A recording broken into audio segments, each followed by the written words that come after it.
Hello বন্ধুরা, কেমন আছো সবাই? মিতা লাইফস্টাইলে তোমাদের সবাইকে স্বাগত। এই যে সকালবেলা চলে এসেছি আরও একটি নতুন ব্লগ নিয়ে। আর এখন তোমরা দেখতেই পাচ্ছ আমার ছেলে কত কাজ করে দিচ্ছে আমার হাতে হাতে। ওই যে দেখো জলটা, মানে এক ড্যাম জল আমাদের মনে হচ্ছে একবেলাও হয় না। ও এত জল ফেলে ফেলে জলগুলো নষ্ট করে। এই যে এখানে ওর জন্য আমি একটু ডালিয়ার খিচুড়ি করে দেব। তো একটু মুসুরির ডাল দিয়েছি, একটু আলু আর একটু ডালিয়া দিয়ে মানে একটু সিদ্ধ মতন করে দেব।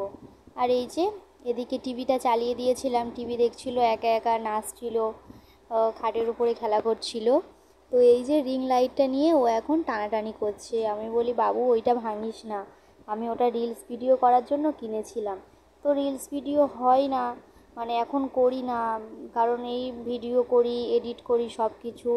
আর সারাদিন বাড়ির রান্নাবান্না, বাড়ির কাজবাজ, ছেলেকে সামলানো, তো সব কিছু করে আর মানে হয়ে ওঠে না। তো যেটুকু সময় হাতে বেঁচে থাকে তো সেইটা নিয়েই আমি একটু ভিডিও করি, ভিডিও এডিট করি, এই সবই করি। আর এই যে এখানে আমি আলু কেটে নিচ্ছি, রান্নার জোগাড়যন্ত্রী করে দিয়ে আমি সানের ঘাটে যাব, কাচাকুচি করতে হবে।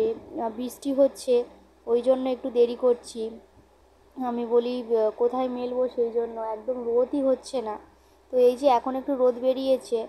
আর আর এদিকে আলুটা কেটে ধুয়ে নিচ্ছি, আদা রসুন পেঁয়াজ টমেটো সব কিছু কেটে মানে রেডি করে রেখে যাব, আর এসে রান্নাটা বসাবো। তো ওই জন্য মাংসটা একটু ঝোল করব আজকে, সিম্পল, মানে আমার তো খুব শরীর খারাপ, তো বেশি মশলাপাতি খাওয়াও সব কিছু বারণ আছে। তবুও মানে একেবারে তো মানে আঝালা একদম খাওয়া যায় না, মানে না খেলে নয়, তো সেরকমভাবেই আজকে মাংসটা করব। তো আমার কি শরীর খারাপ হয়েছে, কি হয়েছে, আমি সব কিছু তোমাদের সাথে একদিন ভিডিওতে শেয়ার করব। তো এইদিকে সব কিছু ধুয়ে আমি রেডি করে নিচ্ছি, রেডি করে আমি চলে যাব। তো বাইরে এখন একটু ফের বৃষ্টি চলে এসছে, তো জানি না বৃষ্টিটা কখন কমবে, বৃষ্টির জন্য যেতেও পারছি না, কারণ একদম মাথায় জল বসলে তো খুব ঠান্ডা লেগে যায়। আর এদিকে এই যে ছেলেটারও খাবারটা তৈরি হয়ে গিয়েছে, একটু মানে মানে পাতলা করেই করেছি ওর জন্য। আর এই দেখো বৃষ্টি পড়ছে, বাইরেও যেতে পারছি না, কারণ বৃষ্টিতে ভিজলে এক্ষুনি ফের আবার ঠান্ডা লেগে যাবে। তো এদিকে কাচাকুচি করে আমি চলে এসেছি, একটু রোদ বেরিয়েছে।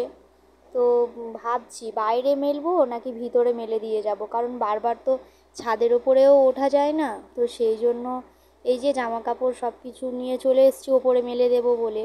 আর একদম কত সুন্দর রোদ বেরিয়েছে। আর এই যে আমাকে দেখতে পাচ্ছ বন্ধুরা, আমি এত রোগা, আমি এতটাও কিন্তু রোগা ছিলাম না।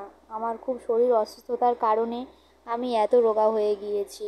তো আমার খুব ওষুধপালা খেতে হয়, খুব ডাক্তার, মানে সারাক্ষণ ডাক্তার দেখাতেই হয়। মানে আমার ভাগ্যটা কেন যে এত খারাপ আমি নিজেই বুঝতে পারছি না। আর তারপরে আমার একটা বেবি হয়েছে, তো ওই জন্য আমার শরীরটা এত খারাপ হয়ে গিয়েছে। জানি না ঠাকুরের কৃপায় কবে শরীরটা ভালো হবে। তো এই যে নিচেতে এসে দেখছি মানে বর রান্নাবান্না বসিয়ে দিয়েছে। রান্নাবান্না বেশি কিছু নয়, ওই বললাম না একটু চিকেনের একটু হালকাভাবে ঝোল হবে, আর ভাত, আর একটু করলা আলু ভাতে দিয়েছিল। আর এদিকে খাওয়া দাওয়া করে একদম বিকালবেলা আমরা একটু ছাদে এসেছিলাম। তো ছেলেটাকে জামা প্যান্ট পরিয়ে দিয়েছিলাম, ও দাদুর সাথে বাইরে ঘুরতে যাবে বলে। তো এত বৃষ্টি এসছে, ছেলেটাও যেতে পারিনি, চুপচাপ দাঁড়িয়ে আছে, দাঁড়িয়ে দাঁড়িয়ে বৃষ্টি দেখছে। আর তারপরে একটু সন্ধে সন্ধে যখন হচ্ছিল বৃষ্টিটা একটু থেমে গিয়েছিল, তো আমি বসেছিলাম একা। সে বাবু তো ঘুরতে বেরিয়ে গিয়েছে যেই বৃষ্টি থেমে গিয়েছে। এই যে ঘুরে টুরে সন্ধেবেলা চলে এলো, তো ওর জন্য খাবার খাওয়াবো। আর এত জল খাচ্ছে, জল খেয়ে খেয়ে পেট ভর্তি করে নিচ্ছে। ওর জন্য আমি যে খাবারটা বানিয়ে রেখেছি, তো সেটা আমি বলছি তুই ওটা তো খেতেই পারবি না, তুই এত জল খাচ্ছিস। তো আমি জলের গ্লাসটা নিতে যাচ্ছি, আমাকে জলের গ্লাসটাও দিচ্ছে না। এত বদমাশ হয়েছে, সারা দিন দুষ্টুমি। ওর এখন সবে 1.5 বছর বয়স, তো কিছুদিন পরে ও 3টে ইঞ্জেকশান হবে। তো তখন একটু মানে অসুবিধে আছে, ছেলেটা একদম খুব ঘ্যান ঘ্যান করবে, কান্নাকাটি করবে, এটাই।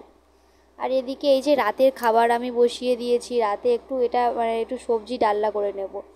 বটবটি দিয়েছি, বেগুন দিয়েছি, আলু পটল এই সব কিছু দিয়ে একটু মানে ডালনা মতন করে নেব, একটু নিরামিষভাবে করছি। দুপুরবেলা এমনিতেই মাংস রান্না হয়েছিল। তো এদিকে একটু ডিম ভাজা করছি একটা। ছেলেটা ডিম ভাজা খেতে পছন্দ করে, মানে একটু পেঁয়াজগুলো বাদ দিয়ে দিই, একটু শুধু ডিম দিয়ে দিলে ও খেয়ে নেয়। তো বন্ধুরা, আমি তো দেখো আমি ক্যামেরাতে কোনো দিন এরকমভাবে মানে এত কথা বলিনি, তো এই ফার্স্ট টাইম আমি বলছি। তো আমার কথা বলাতে যদি কোনো কিছু ভুল হয়ে থাকে তোমরা সেটা অবশ্যই আমাকে জানাবে, আমি আমার ভুলটা শুধরে নেওয়ার চেষ্টা করব। আর তোমরা সব সময় আমার পাশে থেকো, আমার এই চ্যানেলটাকে সাপোর্ট করো, আমার এই চ্যানেলটা যেন একদিন অনেক বড় হয়ে ওঠে। হ্যাঁ, তো সেই জন্য তোমরা সব সময় আমাকে আশীর্বাদ করো। তো আমার ভিডিওটা যদি তোমাদের ভালো লাগে অবশ্যই লাইক, কমেন্ট আর শেয়ার করো। আর আমার চ্যানেলটাকে প্লিজ তোমরা সাবস্ক্রাইব করো। আর ফেসবুক থেকে দেখলে আমার পেজটা প্লিজ তোমরা ফলো করো। আবার আসবো তোমাদের সাথে একটি নতুন ব্লগ নিয়ে।